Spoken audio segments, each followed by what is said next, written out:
Hello. Hi, everybody. Hello, hello, hello. Thank you for braving the rain, the unexpected rain. We appreciate you being here. My name is Rebecca Stummy. I'm the producer of live events here at LAist, and we are so happy to have you with us for this Queer LA Live Wellness for Joy event. Thank you so much. And I'm going to now turn it over to your host for this evening, the wonderful Caitlin Hernández. Hi, everyone. Thank you so much for joining us today. My name is Caitlin. I do a lot of things here at LAist, but I'm a reporter. Tonight, I am your event host for Queer LA Live. Queer LA Live, if you're not familiar with it, is your space to help you get the most out of LGBTQ life in Los Angeles. We know especially LGBTQ news is tough, so we focus on joy here to help flip the script on that. Tonight, we'll be exploring how wellness spaces are being led by LGBTQ plus people and the broader idea of how we can all tap into joy by caring for ourselves with mental, physical, and spiritual health. The panel tonight will include 4 guests working in these spaces. And apart from a great conversation, which I hope you enjoy, we'll have some guided meditation, gentle movement, and mindset exercises. And we'll also have a Q&A after, so hold on to your questions if you have them. Definitely want to hear them. I'm going to go ahead and welcome our first guest to do an exercise for us. Dr. Mikey Martinez is a queer Mexican clinical psychologist. They earned their degree with a focus on community psychology at the University of Laverne. Dr. Mikey views their clients through their environmental context and how that impacts mental health. They practice from an anti-racist, anti-capitalist perspective, often using somatic interventions to help people reconnect and feel safe in their bodies. Please welcome Dr. Mikey.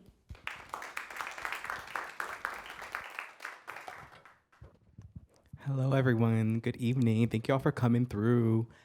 So today I'm going to lead you through a centering exercise I work with my clients. So to start this, the reason why I teach this, it involves your breath, and I feel the breath is your greatest tool because you carry it with you everywhere you go, and it's something you could tap into any moment that you need. So to do centering, all we got to do is you're going to place one hand on your chest area, your heart space, and the other on your belly area, somewhere around the diaphragm. And I'm going to invite you all to either close your eyes or lower your gaze to take less of the environment around. Because right now we're just going to focus on all of y'all and the spaces that we're touching. So we're going to take a moment and we're going to just let our breath catch its natural rhythm. We're not here to make it fast. We're not here to make it slow. We're just here to let it exist.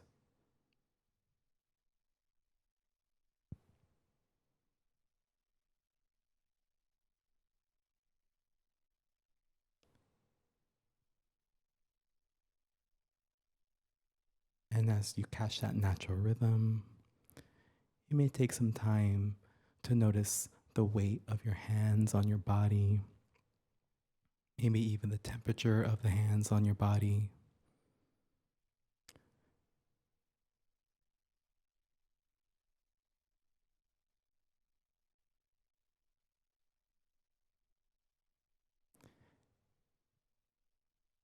And if your mind wanders, that's okay. That's what the mind does. Bring yourself back to that weight of your hands, back to that temperature of your hands on your body, and just be with your breath.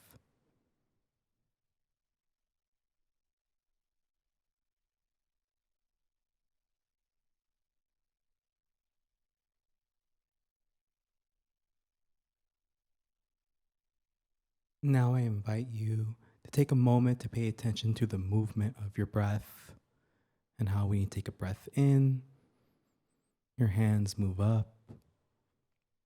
When you take a breath out, how they slightly move down.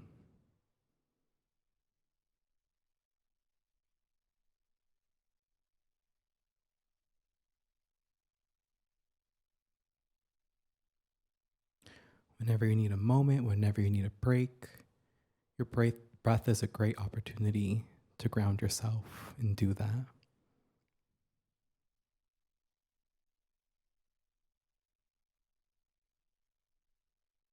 Just go ahead and pay attention to that movement, that breath in and that movement up, and that breath out and that movement down.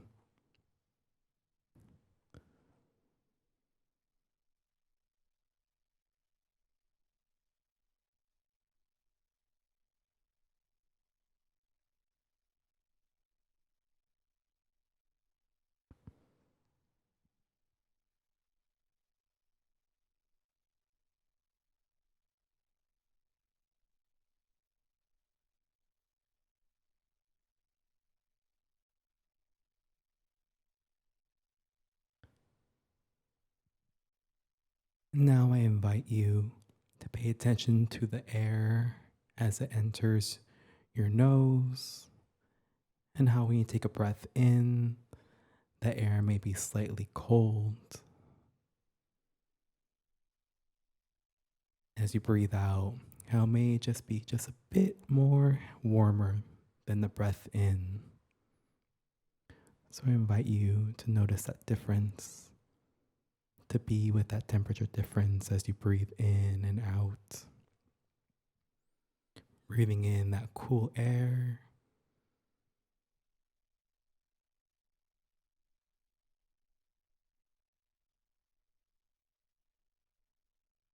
And breathing out that warmer air.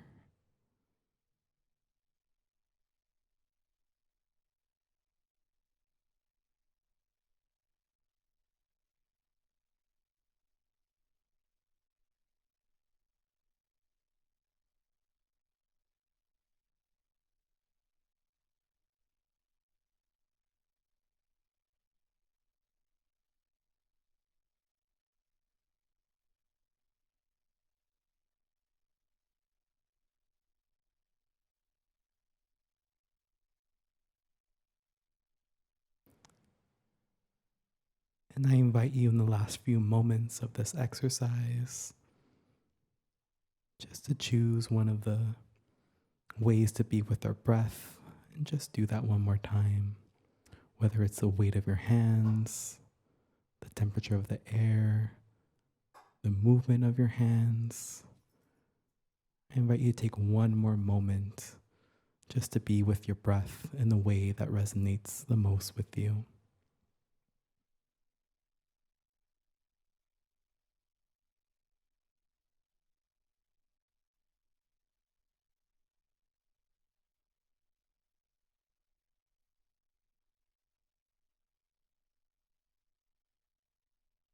And when you're ready, start slowly orienting yourself to your environment, paying attention to the sounds.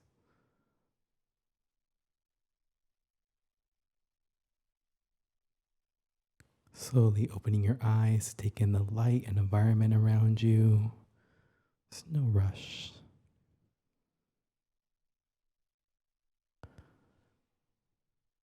And when you're ready, you can fully open your eyes.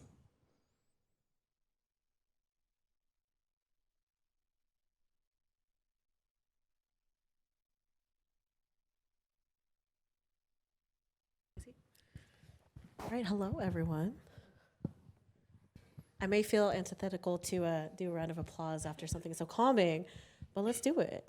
Thank you, Dr. Mikey, for that. Thank you. Just this mic. There we go. All right, now we get to the fun part of conversation. I'm gonna go ahead and welcome our other guests to the stage. Up next is Ana Sheila Victorino, who is a queer Mexican-born wellness entrepreneur.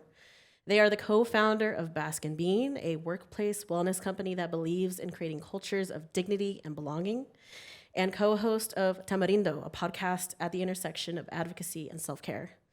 They are most passionate about folks feeling free, well, fulfilled, and through her work, challenging the harmful systems of oppression that get in the way of that. Please welcome Ana Sheila.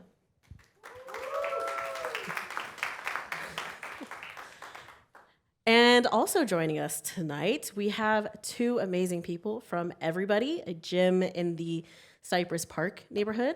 Sam Rypinski is the co-founder and general manager of Everybody, which was developed as an antidote to oppressive gym culture. Working out regularly at big box gyms helped him stay grounded in his body for decades, both before and after transitioning. And he had a vision for creating a space where there didn't have to be a toxic trade-off to enjoying the many benefits of working out. Please welcome Sam Rypinski.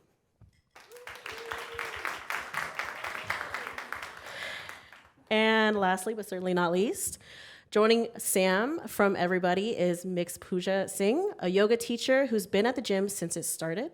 Their work focuses on helping people tune into the power of the universe, slow down, practice presence, and find their unique voice in order to more fully and joyfully express themselves. Please welcome Puja.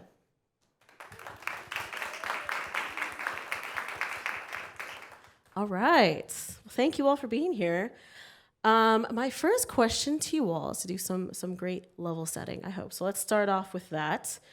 We're here to talk about well-being and finding joy. So I'm curious if there were any points in your careers that made it really clear for you that this is where you wanted to be. And feel free to start us off.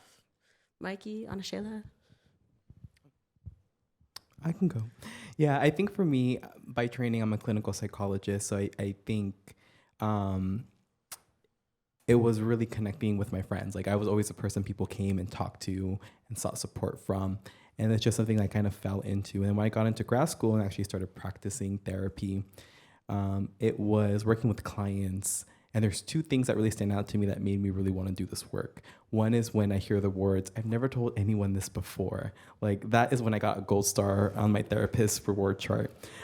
Just because like that means that you really connected with this person, and then this is the moment where now the work begins and you all can start that healing journey for people. And the other one is, so it's that one. And then the other one is, when you just see that aha moment, when things just finally click in, and like it's either through tears or it's just like a smile or just like this light bulb goes on, and people just from there they like start making the huge changes that they've been wanting to do for their lives, and kind of just bearing witness to that and holding space for that like has made my wanting to be a therapist and working in wellness so rewarding. I love that. What about you, Ana Sheila? We can go down the line. Yeah, I mean, 100%. I actually had like a literal moment. So I'm an immigrant. I'm originally from Mexico City. And so I grew up very much like following a traditional career path. And I felt this pressure to be the type of immigrant that felt like, so that people would think that I deserved to be here. And so I think I gave up a lot of things that I liked as a young girl to follow a more traditional career path. And I got to this point where I actually had a health injury. And I actually had to stay flat physically for 1 week, where I couldn't actually sit up, I couldn't turn to the side. And so that was the first time in my life where I actually had to pause and think about it. Like all I could do was, all I had time for was to think. And so I finally asked myself a lot of questions that I hadn't asked myself, like why, what, for whom am I doing these things? And what I realized is that I didn't feel very free in the life that I was living. I didn't feel very fulfilled in the life that I was living. At that point, I was in a corporate technology job at a cybersecurity company, and I didn't feel very well. And I literally, physically had a physical thing happen to me. And so that was the first time that I asked myself all these questions, and in starting to challenge a lot of things, came to realizations around how I wanted to feel these things. And as I started sharing with folks in my community, I saw people also starting to connect with ways that they wanted to challenge how they had been living. And so that was like the beginning of it. And then I started sort of applying some of the experience I had in technology to designing programs, but now in wellness, and then started working with coaches, and then got into coaching myself. So that was sort of the beginning of it, but it was a literal physical injury that I had that sort of clicked. Yeah. Right. So that's very personal, and then also I think a professional endeavor it's turned into of you being well, but then also helping everybody else, find their own well-being. Find their own wellness and well-being. Yeah. Puja, Sam, what about you? So I think there were a few moments, but the one that's coming to mind is that I've always been very spiritual. I've always felt connected to something greater than myself, and have explored that in many different ways through different religions and spiritual practices, and just kind of like hearing a lot of different people's beliefs and things. And then once I started getting into a yoga practice, I was just doing it for myself to deepen my own spiritual practice, to get to know myself better, to get to know this world and this universe better. And I never really thought of teaching. And then as I got deeper into my own practice, I ended up doing a teacher training. And then in the teacher training, we had to teach some practice classes, to learn through experience. And once I started teaching those, like a bunch of things just kind of clicked, and I was like, oh, okay, like this makes sense, because it's one thing to do these practices for myself for many years, but to be able to share it with other people and see them kind of like Dr. Mikey was saying, like with those aha moments, like when you see someone realize something, through a discussion or a practice, or, especially a physical experience that they have themselves, it just, that's like a whole world, and it's such a gratifying experience. So from there, I just had to keep teaching and exploring how to share my voice in different ways, and how to help other people heal and get to know themselves better. Yeah. Sam, what about you? Yeah, I mean, when I think back on what kind of was the initial impetus for everybody to start, it was really, which is, by the way, a gym, and it's a really joyous place full of joy, which I feel is very appropriate for this panel. But I have to notice, looking back on the inception, that kind of like you, Ana Sheila, my journey into bringing this concept into the world was really kind of coming from a place of deep grief and loss. And I was, almost 10 years ago, my life radically changed. My mom was diagnosed with Alzheimer's, and I became her primary caregiver, and kind of shook my world. And I had to leave my job. I lost my primary relationship that I thought was my partner for life, and everything kind of switched. And I really had lost everything that I thought meant the most to me. And so it kind of forced me to think about what I really wanted to do. And I was also sort of like in a position of being like, well, when you've lost everything, taking risks and doing new things feels like less scary in a way. And so I imagine this place where I could go like I had my whole life, and I've always leaned on fitness and gym culture to connect myself to my own body and to feel whole and to feel, more in harmony with my physical body. But there was always a trade-off, and there was always this kind of toxic culture to gym spaces that meant I couldn't fully feel good. It was always like, okay, better in some ways, worse in some, So I wanted to create a space where, you could leave actually just feeling better, and that was welcoming and inviting to all people, and truly about, embodying yourself and that kind of being it. Not having a goal or pushing an agenda on anyone when they came through the door. And so I'm so grateful we are still here almost 10 years later. Wow. Yeah. Time flies. Right. And I just want to point out too for everyone here, I love today's panel because there are so many different ways to approach wellness and taking care of yourself. It's not usually like there's never one fix to anything. And so I'm just curious, like with all the different perspectives you have for everyone here, as someone who's in the queer community, what has it meant for you to be a leader in wellness? And do you think your identity at all informs how you do things? Yeah, I think most definitely my identity impacts how I navigate the world and even work with my clients. I tend to I don't try, but I work at an agency that works primarily with the LGBT community, and that's kind of been my emphasis ever since I've got into grad school.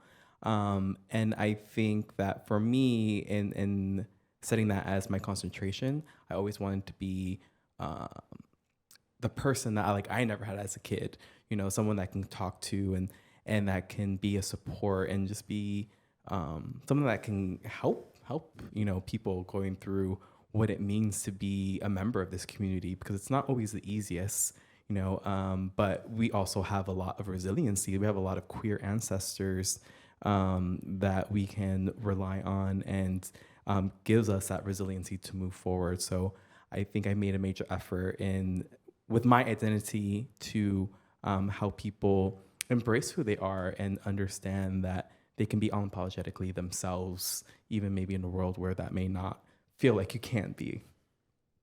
Yeah. What about you? Yeah, I mean, 100%. I think when I first started to explore wellness and different healing modalities, I think what I saw and how I entered the space was through a lot of like cis het white people. And so that's how I was learning about wellness. And so then I realized like how limiting and narrow a lot of those modalities were, because they weren't considering a lot of our experiences and our identities and how that can impact how you practice. And so, yeah, so it very much plays it feels so important to take up space in wellness as a queer, as a brown, as an immigrant person, as a woman. And there was something else that I wanted to say about this, but it'll come back to me. Okay, no worries. We can go back to you. It's all good. What about you, Puja? Yeah, I think it's really interesting because when you go through so much of life not seeing yourself represented in media or in different spaces, once you see it or once you experience that of like seeing yourself, it like, I feel like you can't go back from that. And I think it's like Ana Sheila was saying about, like, we hold these different identities, we all have these different intersections of identities, and they, we overlap. Like, all of us are queer, so we all have that in common, but then all of us also have all these other identities that inform who we are. And I think like the more that I've gotten to know my own intersection of identities, the more it's helped me to like, one, show up more fully in those things and not feel afraid to be all of the things that I am. Because I'm a yoga teacher, and I'm mixed. I'm Canadian and Indian. So coming from the South Asian background and doing the South Asian practice that is so often co-opted by cis white people, when I started to see more queer South Asians in yoga spaces, it just like opened up a whole other world for me. So I think it's been kind of one of the biggest, just factors in me like really stepping into being the teacher that I am. Because even being called a leader in this wellness world or whatever, I still feel uncomfortable with that at times, because it's not necessarily what I'm trying to do. I'm not trying to be like a leader, but that is what I am. I teach people, I speak to classfuls of people. So yeah, to be able to speak from my own identity, and again, from the intersections of my identity, I think it just like it just opens up worlds. Yeah. Sam, what about you?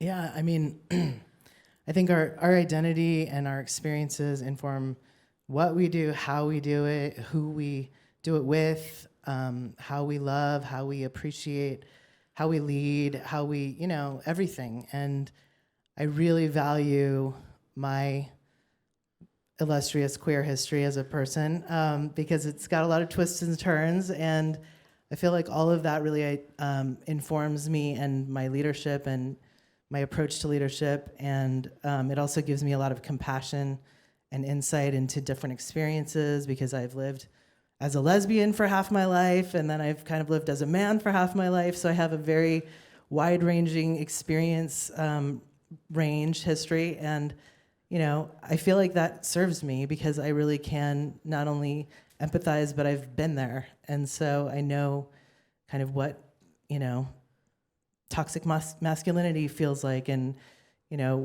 kind of how toxic femininity can function, and how the privileges and the baggage that come with categories. And I feel like I really appreciate that. I never take that for granted. Yeah. Sam, I want to ask you, I think there's a lot of uniqueness in the way you handle everybody and how the gym is set up. Talk to me a little bit about like what you do that's so different in your eyes. Where do I start? I mean, we do most everything different, except that we have like, the equipment and there's gym like stuff happening. There are classes but the approach to it, I think, is radically different because most gyms, unfortunately, still you walk in and there's like an immediate assumption that there's something that needs to get fixed and, that there's a broken part that they need to diagnose and figure out and then get you in to, lose weight or to look a certain way or to conform to these white supremacist standards of, culture and being that don't serve anyone. And we make no assumptions about people's goals when they walk in, which is a huge difference. We always say our only assumption is that you're here to feel better, and we want to help you find that, whatever that is for you, and not everyone is the same, and not everyone has the same goals. So we listen, we encourage people to tell us what they need, and then to help them find that in our space. And we also, we laid out a space very differently from most gyms. There's no gendered space in our gym, which I don't know of another gym in the country that's like that.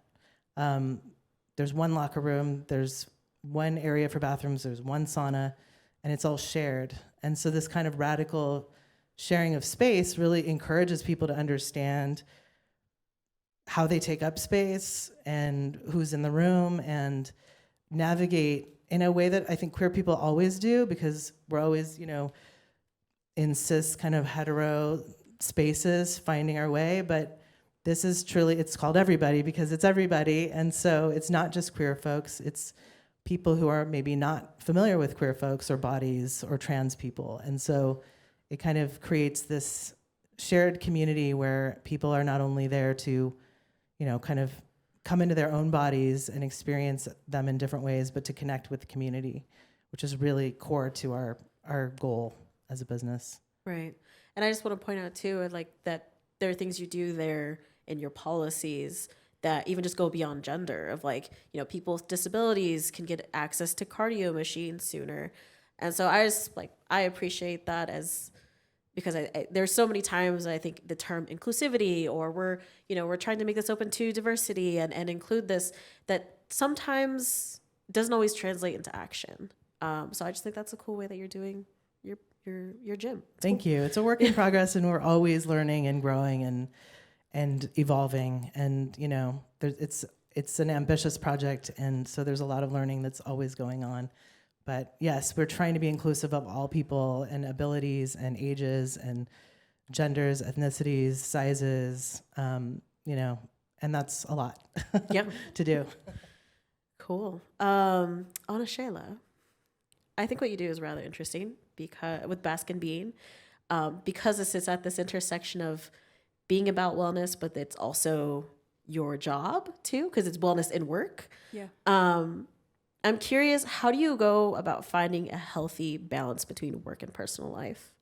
Yeah, I mean, it's interesting, right? Because wellness is my whole life in a way. It's both, and it's really it's how we're embodying wellness in the work that we do, and so it's how I think about my day, right? And it's part of the values that we have. So literally, part of the values as part of Bask Being is really thinking, setting and honoring boundaries. It's asking for support. It's valuing compassion in how we do things.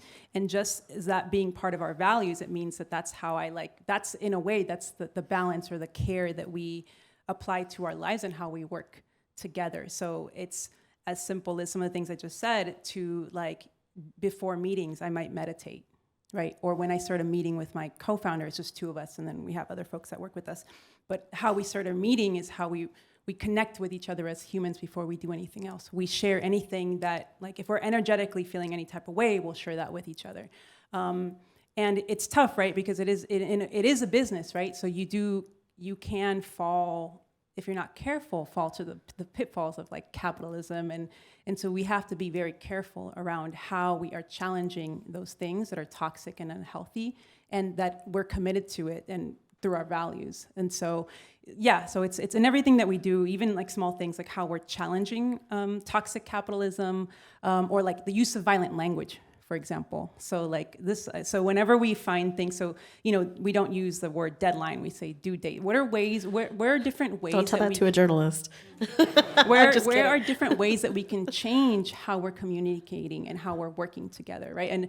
And so I love this saying, this one I just learned recently, but instead of saying kill two birds with one stone, feed two birds with one scone. So if y'all sharing a little, so it's in everything that we do, really. Yeah. My editor, I think, is somewhere here. I'm going to tell her about the deadline thing now. Yeah, dude. So we're gonna. I mean, now it's all I hear. It's like like damn, like that's intense, right? I also know that you've brought something for us to check out today. Yes. You want to give it a go? So I'm going to do a little exercise. And so what we do at my company, we do all types of things. We do workshops, we do coaching, we help folks evaluate, like, how is the culture, what's the culture of our company? How well are we actually? And then we help design wellness strategy. So a lot of what we do is also help folks learn how to better manage stress in the moment and also over the course of, and also in the long term. And so what I'm going to do with y'all for just a few minutes, and Caitlin, I'm going to ask you to keep me honest on timing if I'm running out of time. I got you. But I'm going to tell you a little bit about stress. I'm going to teach you a framework to think about it, and then some super quick exercises that you can use to relieve stress in the moment. So one thing I want to start off by saying about stress, for anyone that's not as familiar with the sort of science of it, stress in itself is not bad. It's actually a neutral and necessary force, and we need it sometimes. And so there's actually two types of stress. You have eustress and distress.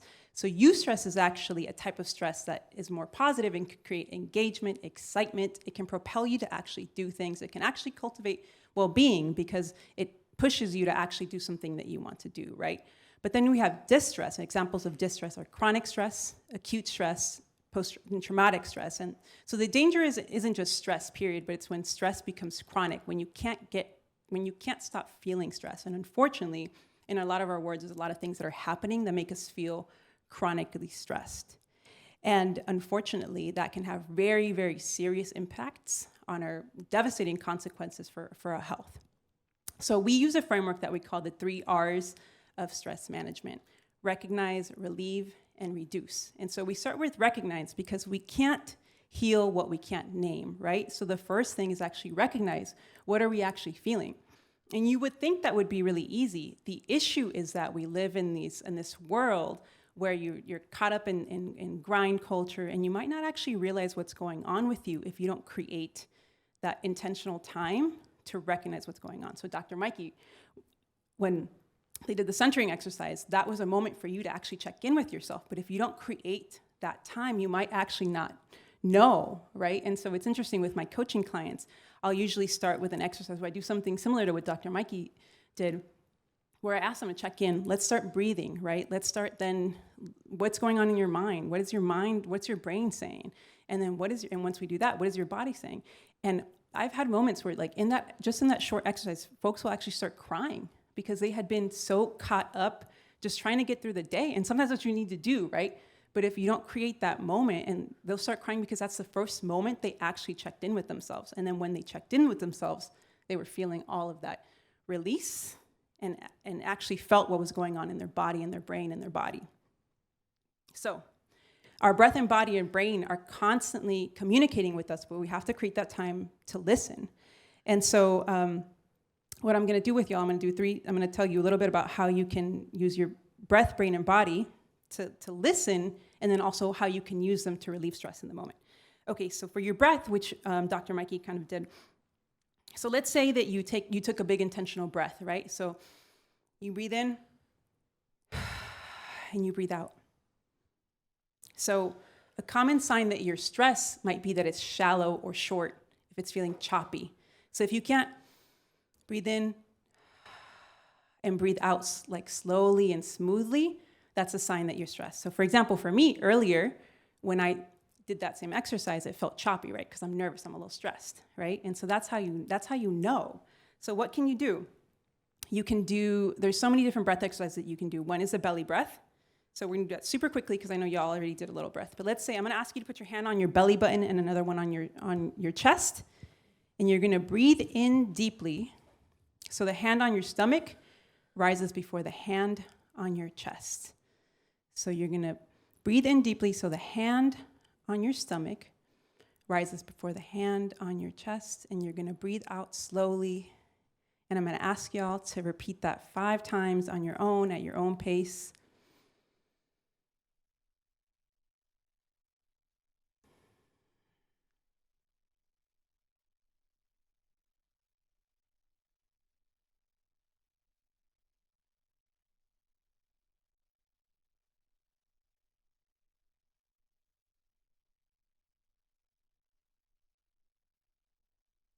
Beautiful. Y'all should be wrapping up. So I'm going to ask you a question that I like to ask folks, because we're recognizing what are we feeling, and then different exercises might work for us better at different times. So I'm going to ask y'all, using your thumbs, was that a positive, neutral, or negative experience? So show of thumbs. Cool. And was that an energy giver, neutralizer, or drainer? Okay, cool. So I'm seeing neutralizer and an energy giver. And that's okay. So sometimes we need different things. So actually, sometimes you might be really stressed and you actually feel like you have a lot of energy. And you might actually want something that sort of neutralizes you and kind of calms you down, right? And so it's about paying attention how different things that you do, what their impact is. Okay, so now moving on to the body. So a common way our body tells us it's stress is if you're feeling, let's say you're feeling some tightness in your chest, if you're feeling some chronic pain in your shoulders, in your neck, that's a sign that you're stressed, that there's a manifestation of stress somewhere in your body. So how can we use our body to relieve it? Cardio is one way, yoga, using your body to get into a loving position. So I'm gonna try to time this, but I'm gonna time this for 30 seconds, and I'm gonna give you 3 options depending on what you feel you need right now, using your body. So the first one is going to be what we call jumping jills. So seated. I'm going to do that. Yeah. Sure, thank you. So you're just going to go up like this. So it's a seated, like jumping jack, but we call it jumping jills. So we're going to do that for anything. I'm going to give you 3 options, so whatever y'all feel, so hold on tight. Another thing you can do is put your head below your heart. So I'm going to model that for y'all. So basically. And then the last one is I'm going to have you put one hand on your heart, and then the other one kind of in a hugging position. So like if you're feeling like you're needing a little love, just pretend like you're hugging yourself. Your hand is on your heart and really connect to your heart as you breathe. And then we're just going to do that for 30 seconds. I'm watching the timer. All right. So whatever your exercise of choice is, 30 seconds on the clock. Go. I want to see what everyone chose to do. Yes. I got my jumping jill people. Woo! And then whatever mobility, adjustments y'all need to make.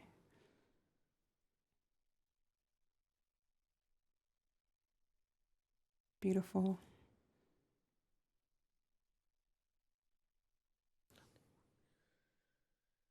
All right, I think we're at about 30 seconds.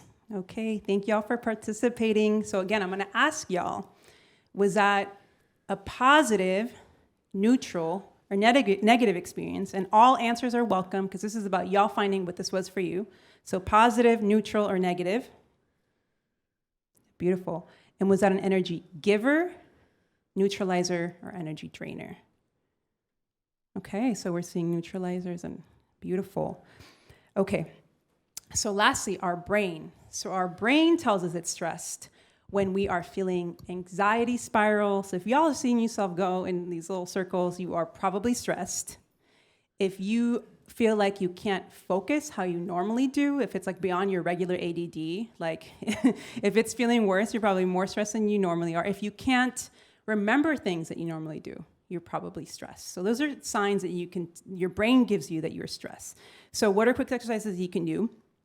One thing you can do is focus your attention on one thing or several things in a room. So for example, if you're looking at this room, you're in anxiety. This is good for an anxiety spiral. You can look around the room and you can start saying things that you see, right? So you know, the floor is brown, or that's, you know, that there's a picture frame back there.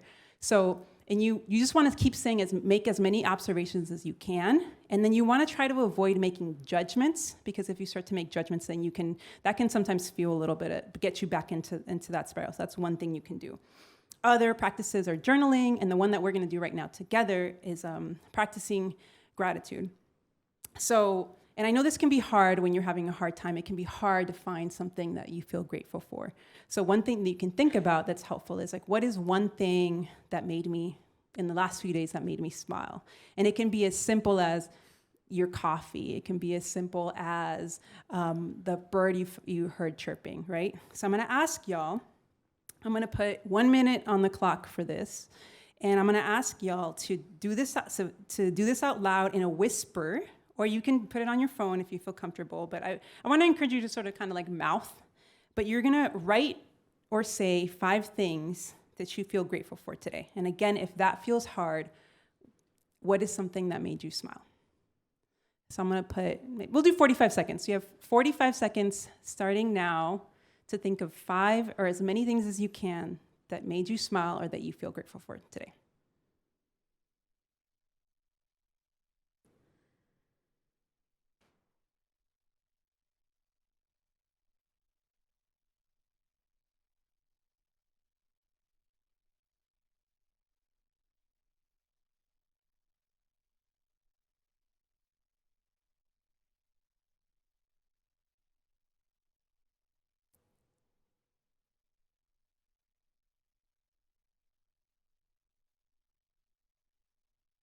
All right, well, I lost track of time, but I'm gonna. I think you were good there. But I'm gonna ask y'all can I have 1 more minute? Yeah. 30 seconds? Yeah, okay, yeah, cool. we're good. So again, was that a positive, neutral, or negative experience? All answers are welcome. Beautiful. And was that an energy giver, neutralizer, or drainer? Beautiful. All right, so what we just practiced, we did recognize, and then now what we're doing is relief. So these are things you can do in the moment when you are feeling stressed and you don't have time to go take a self-care day. These are very quick things that you can do in the moment to at least help you get through the day, right? Of course, this doesn't fix, if your environment, if it's a very stressful environment, that doesn't fix the long term. You have to also do the work and create an environment that helps you reduce stress in the long term. We have a framework that we use for that. It's called the BOSS framework with three S's, and it stands for boundaries, ownership, support, self-compassion, and service. I don't think I have time to go into that, but I do have a handout for folks that are interested in the back when y'all exit it's free for everyone. And then we do have decks with some of the exercises that we did. It's 45 ways to make stress suck less for y'all. But, and that is on the table out in the lobby, right? Yeah. Yes. But the last thing I'll say, there are things that we can do to stress relieve. There are things that we can do in our environment to reduce stress. But there's also things that we can't, right? There's only so far that self-care and doing our own work to create an environment can do. We need our organization to care. We need our government to care, right? And so just want to point out that there's limitations to that, and we have to be trying to tackle this at all levels. Well, thank you. I appreciate that. That was so calming. I love that. Thank you. Dr. Mikey, I want to turn to you for a minute, and then I think we'll open up for some Q&A after.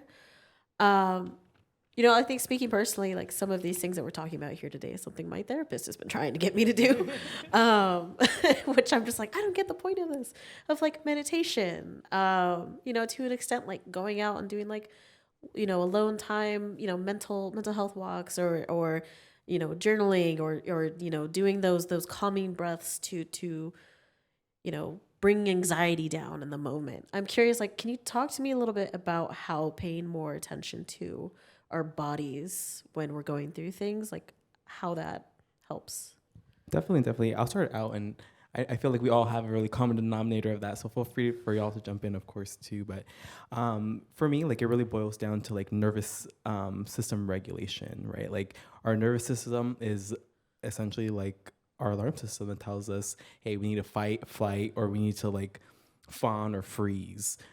So these techniques, the grounding, the deep breathing, all this is going to impact our central nervous system.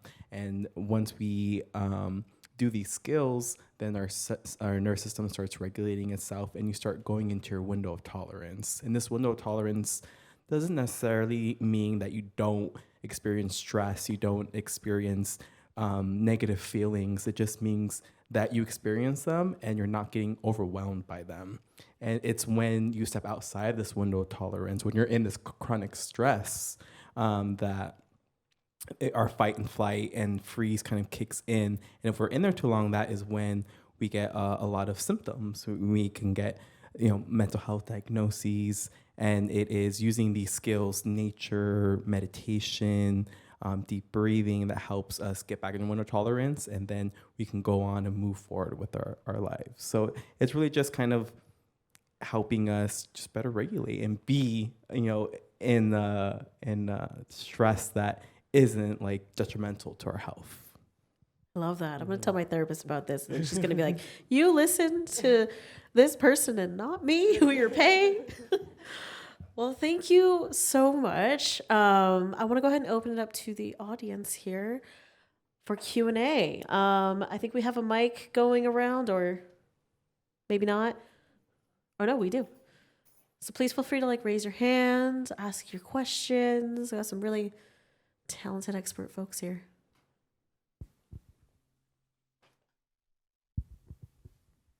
Thank you guys so much for tonight. This was wonderful, by the way. My name's Joel. I wanted to ask you guys, how do you, just being in this line of work, it's very niche and very unique, and it's so courageous for you guys to step forward and do this for yourselves.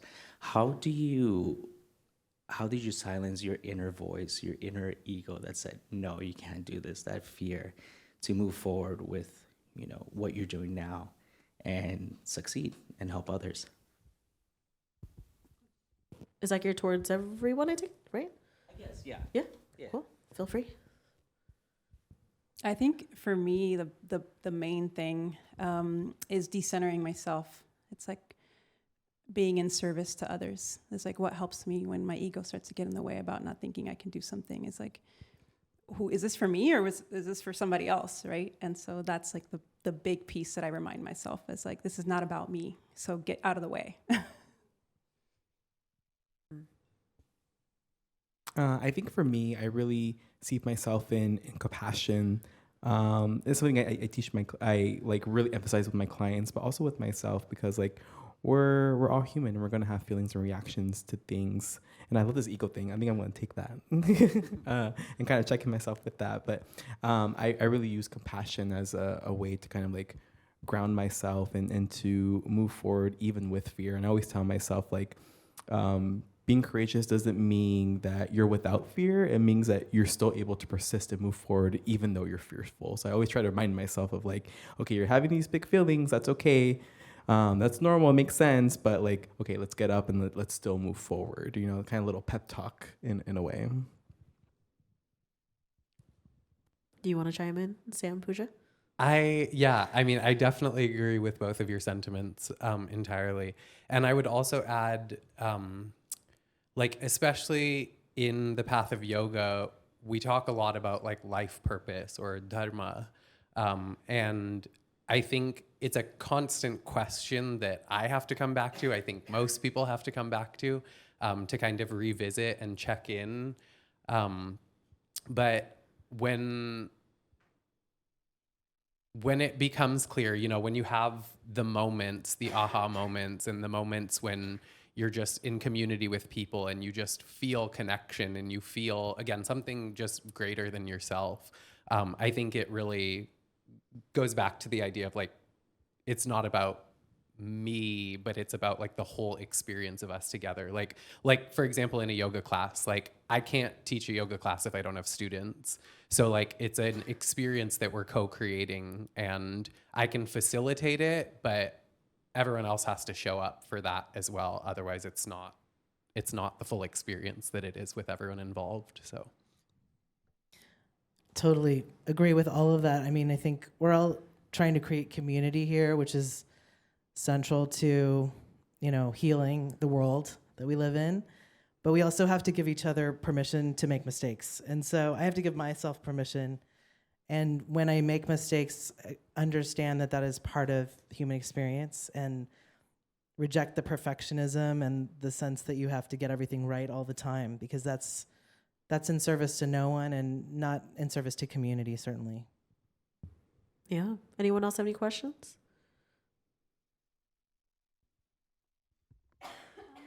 Hello. Is this okay? Hello. There you go. Thank you so much for being here. I really appreciate it. I'm Leora, and I'm just curious, as a queer person or any sort of marginalized identity who needs to seek mental health help in any way, but doesn't really have access to providers who have the same identities as them. Like, how can you navigate that space as a queer person?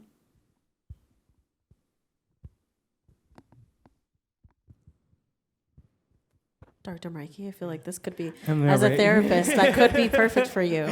Yeah, I mean, I think there are a lot of agencies, no, not a lot, but there are a few agencies out there that are kind of like dedicated. Like where I work, APLA is an agency where, we primarily work with the queer community, and there's LGBT centers, and I think those are always a good place to start. I know sometimes they may not be like, there's a mixed bag of experiences, but I think that their LGBT centers are places where they're full of resources where you can go, and it's just finding organizations like that can cater to your needs.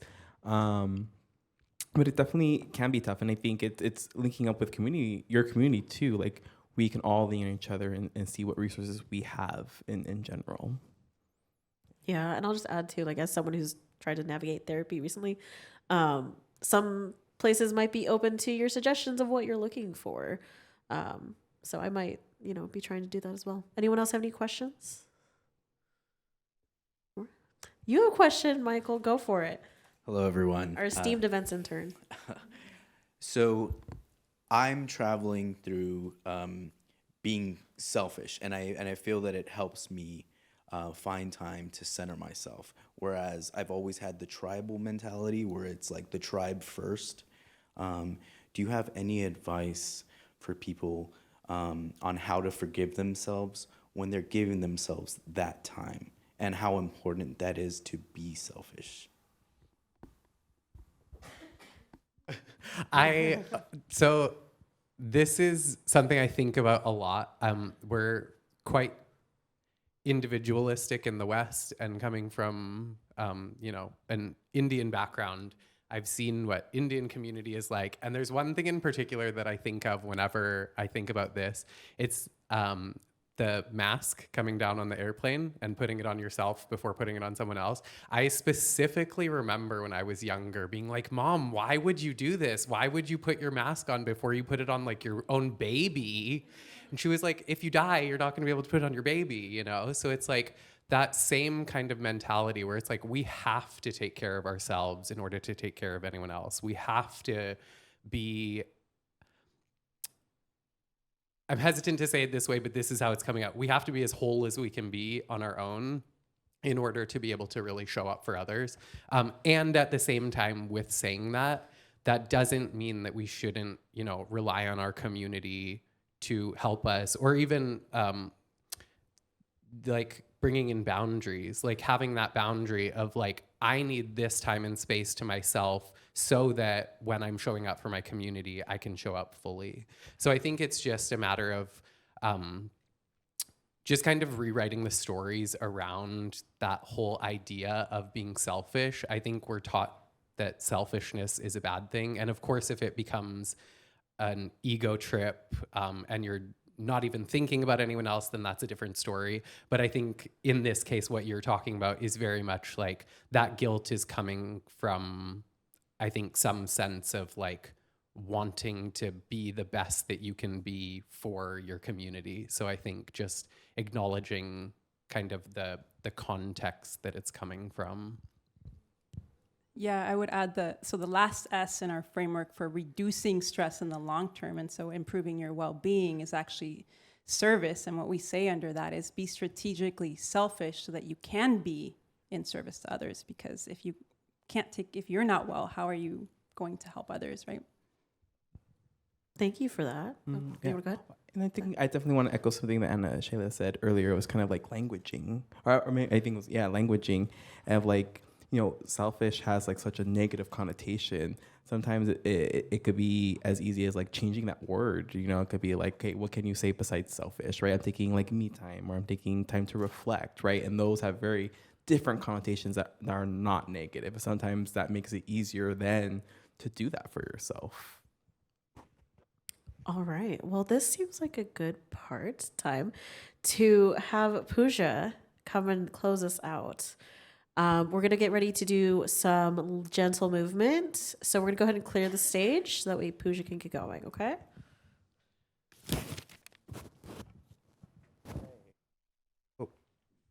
I will give you a couple options. You're welcome to stay seated if you'd like. If you'd like to stand up, please feel free.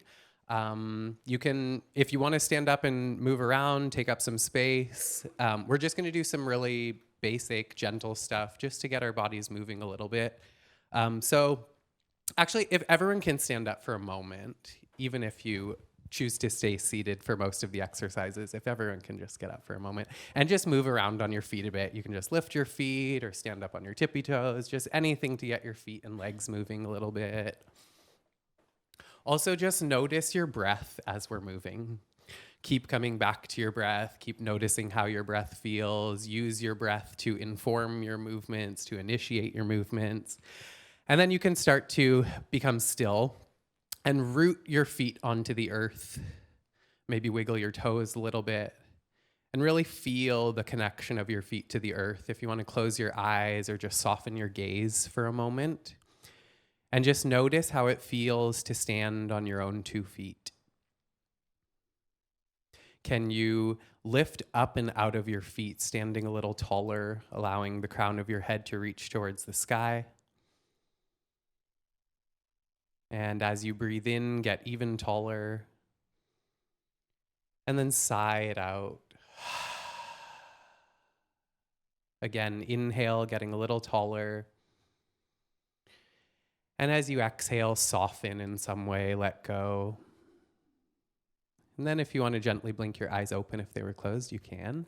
Please reach your arms out and up. You can reach both arms. And if you want to look up as well, you can. Just try to lengthen your whole body, lift your chest a little bit, try to get even longer, maybe find a little back bend, and then fold forward. And you can keep your legs straight as you fold, or feel free to bend your knees as much as you'd like. Try to let your head hang heavy for a moment. And give your arms a little wiggle, or let your upper body sway a little bit. Give your head a little wiggle. And then if your knees aren't already bent, please bend them. And then slowly come back up to standing, rolling up, stacking one vertebrae on top of the other, bringing your arms and head up last. And as you come back up, roll your shoulders a few times. Good. And then go the opposite direction. Wonderful. And then I can't do this, but please interlace your fingers. Press them forward. Perfect. And then start to reach your arms up, keeping your fingers interlaced. Keep pressing your palms up towards the sky, but relax your shoulders away from your ears. Wonderful. Breathe deep. Check in with your shoulders. Just notice if they feel tense or tight. See if you can soften them at all. As you inhale, get a little taller. And as you exhale, gently release your arms by your sides. Great. And then bring your right hand onto your right thigh and reach your left arm up and over, and then go into a little side bend. Good. Really try and lengthen your spine. So try not to crunch down, but really think of reaching up and out like a rainbow, curving all the way up and over. And then come back up to center, bring your left hand to left thigh, and then right arm reaching up and reach the opposite way. Again, really try and lengthen your whole body, reach up and out through the crown of your head. And come back up to center, release your arms. And again, gently close your eyes or soften your gaze for a moment. And again, notice how it feels to stand on your own 2 feet. You could wiggle your feet around a little bit, maybe bend your knees, just making any little subtle movements to be in your body a little more, to feel a little more rooted into your physical form. Please take a deep breath in and sigh it out. Good. And once again, you can blink your eyes open if they were closed. Please bring your fingertips onto your shoulders and try and reach your elbows out towards the sides. Perfect. And then you're going to start to rock your upper body from side to side. And then if you want to move faster or slower, you can. You can also connect your breath with your movement. So inhaling to one side, exhale to the other side. Again, if you want to move faster or slower, you can. Good. And just notice your hips and your pelvis. See if you can kind of keep them more neutral and just move your upper body. So really focus your awareness onto your rib cage and your shoulders. Good. Couple more. And then slowly starting to make your way back to center and releasing your arms. And then please interlace your hands behind your back. Reach your knuckles down towards the ground as you roll your shoulders back, lifting your chest, maybe dropping your head back, finding a little back bend. And then bringing your head back upright and gently release your arms. Give your arms a little wiggle. Move your shoulders around a little bit. Wonderful.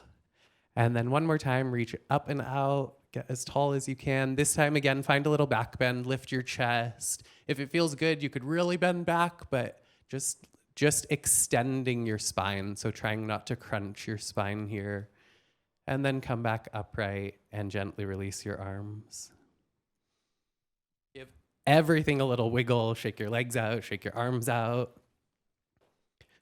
And then just make a few circles with your head. Imagine there was like a light shining out the crown of your head and you're trying to shine it on like every wall around you. So really try and make nice big circles. And then go the opposite direction. Sorry, I said you could sit for part of this and then I never really did that. So thanks for standing with me. Coming back to center, just stand really tall. One more time, gently close your eyes or soften your gaze. If you want to turn your palms to face forward, just placing your arms really intentionally. Just take a few breaths here. Breathing in the most comfortable, natural way for you in this moment. Breathing yourself more deeply, more fully into your own body.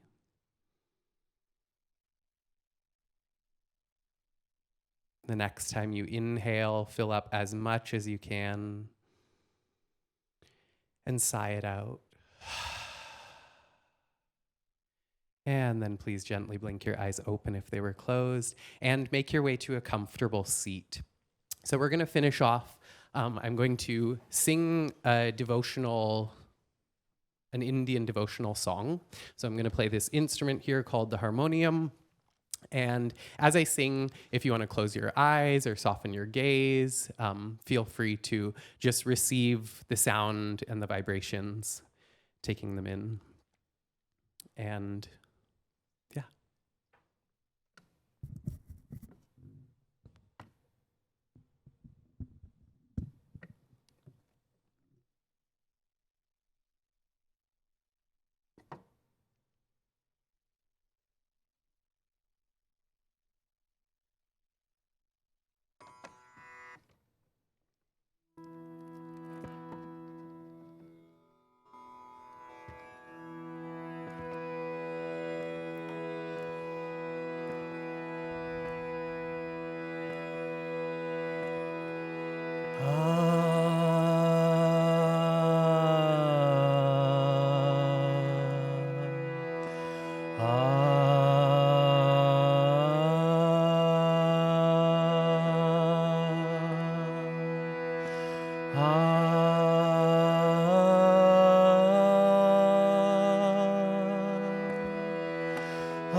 Gurur Brahma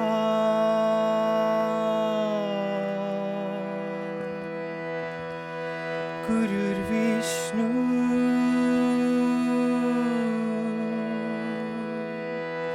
Gurur Deva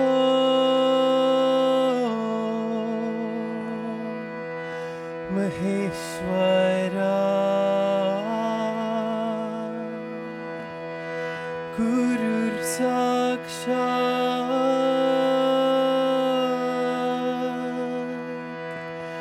Parabrahma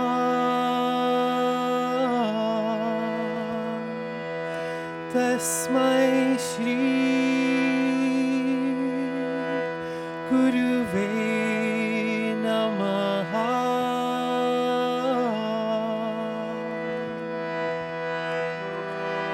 Gurur Brahma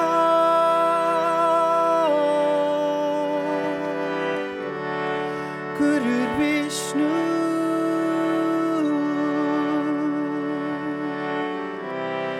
Gurur Deva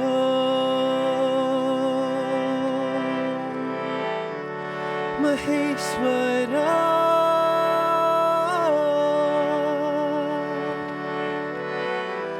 Gurur Sakshat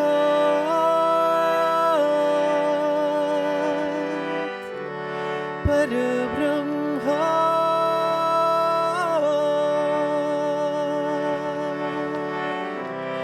Tasmai Shri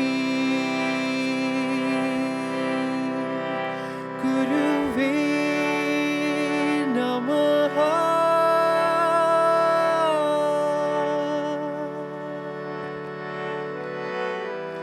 Gurur Brahma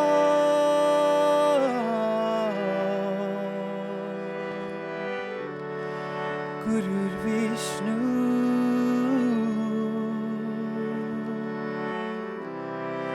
Gurur Deva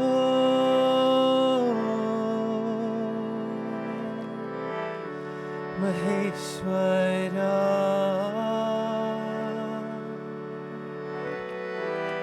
Gurur Sakshat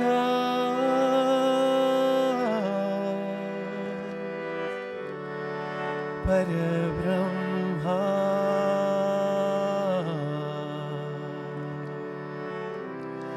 Tasmai Shri Guruve Namaha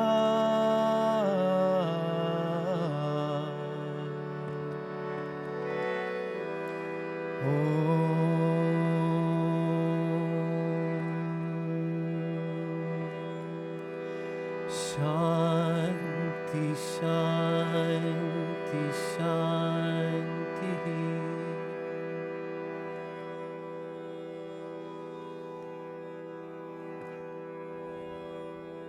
Taking a moment to find some gratitude for yourself. Find some gratitude for every being in this room, every being on this planet.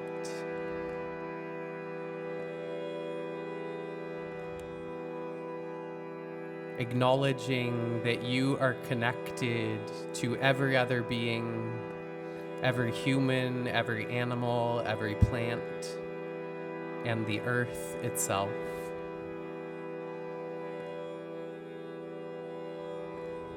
I invite you to join me in 3 collective ohms if you'd like. If you join me, don't worry about what you sound like or what note you sing. Just focus on creating vibration. So please inhale.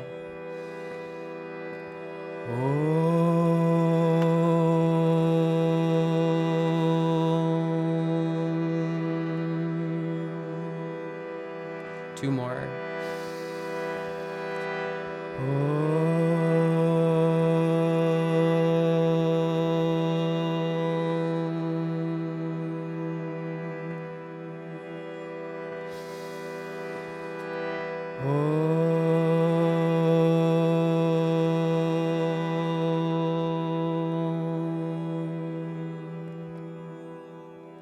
And I'll close with a peace prayer.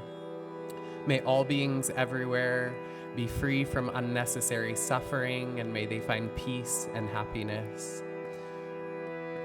Om Loka Samasta Sukhino Bhavantu.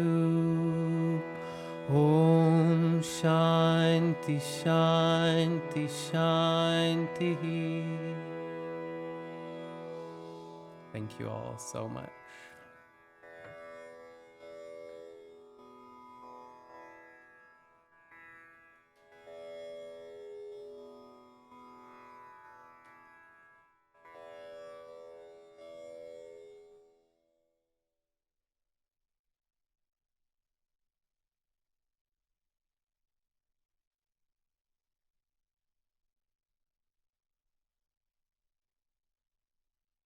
You can slowly start to wiggle your fingers and toes, just letting any subtle movements come back to your body. And then gently blinking your eyes open if they were closed.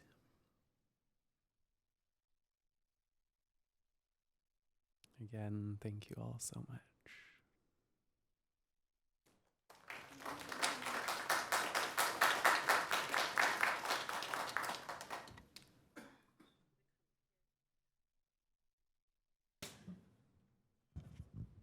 Wow. I have to say, I think this is the most relaxed I've felt in a long time. And yeah, that's saying something. Let's give one more round of applause for Puja and our panelists, please. Thank you all.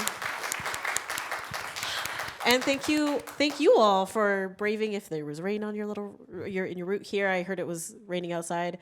And just for generally being here. I know there are a lot of places you can be, and I'm really grateful that you chose here tonight. I do ask that we do one more round of applause, please, for our amazing events team that put this on. It's not possible without them. And please feel free to stick around. We have an amazing DJ set from DJ Vonkiss right behind you back there. She was playing some great cumbia earlier. And outside in the lobby, there's Everybody Jim. Lake, one of the co-founders, is out there with some information that might be useful. You also have the reset deck from Ana Sheila that you can check out. But yeah, have a great night. And if you have any questions, feel free to find us in the lobby. Thanks so much.